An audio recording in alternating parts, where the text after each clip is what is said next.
Un rapport très attendu par les proches de personnes souffrant d'autisme. La Haute Autorité de Santé l'a publié ce matin. C'est un rapport qui remet en cause l'efficacité de l'approche psychanalytique de cette maladie, celle qui est pourtant privilégiée aujourd'hui par le milieu médical français. Haute Autorité qui recommande au contraire les pratiques dites éducatives. Claudine Gilbert, Yvon Bedin. Comment les enfants autistes doivent-ils être pris en charge dans notre pays ? Il a fallu 2 ans à la Haute Autorité de Santé pour définir les bonnes pratiques, avec 140 experts et 180 associations consultées. Pour la HAS, seules les méthodes éducatives ont fait la preuve de leur efficacité. Plus de 30 ans après l'introduction des approches psychanalytiques, il n'y a actuellement aucune donnée permettant d'affirmer la pertinence de ces approches.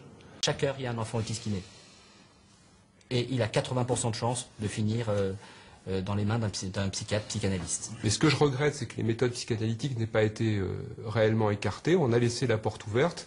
Et donc maintenant, on nous dit qu'on va mixer des méthodes. Mais non, on n'a pas besoin de mixer des méthodes efficaces avec des méthodes inefficaces. Là, ce que je veux, c'est que les parents puissent faire, eux, leur choix pour leurs enfants, en toute liberté. Et qu'ils ne soient pas sous la coupe d'une seule méthode. Et notamment sur la coupe uniquement de la psychanalyse. C'est pas vrai. Aujourd'hui, j'ai vu d'autres méthodes qui avaient l'air de fonctionner. Et donc, je vais continuer à regarder les choses de près. Il n'y a pas de raison que ce qu'on propose aux enfants belges, on ne le propose pas aux enfants français. On a le droit, quand personne ne nous voit, de pleurer en silence, de regretter son enfance, de se laisser aller en regardant tomber la pluie. On a le droit, quand personne ne nous croit, de sortir sa violence.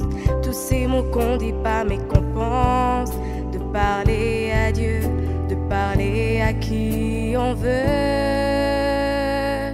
On a tous le droit d'aimer sa vie ou pas, de faire sa route, de faire son choix. On a tous raison de se poser des questions, d'oser dire non. On a tous le droit d'aimer sa vie ou pas, de faire sa route, de faire son choix. On a tous une chance, c'est pas perdu d'avance, la différence.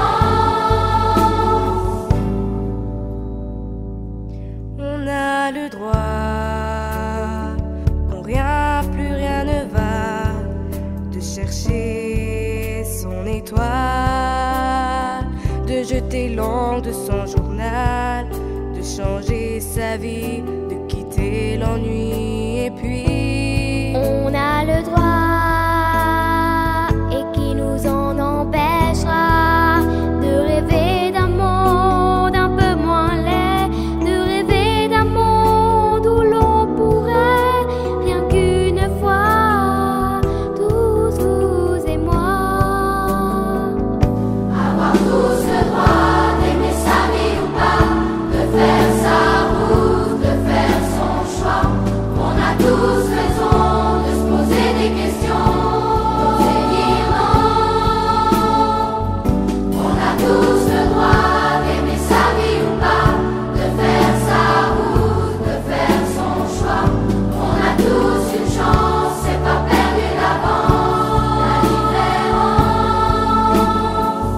On a tous le droit d'aimer sa vie ou pas, de faire sa route, de faire son choix. On a tous raison de se poser des questions, d'oser dire non. On a tous le droit d'aimer sa vie ou pas, de faire sa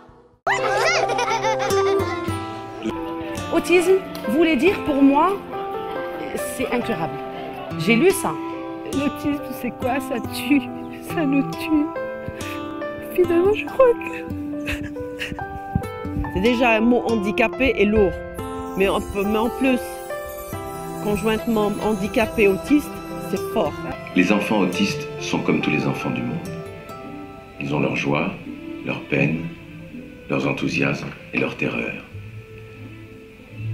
Ils ont un jardin au fond duquel ils ont construit une maison, leur maison. Mais les portes et les fenêtres de cette maison sont closes. C'est à nous de trouver la clé.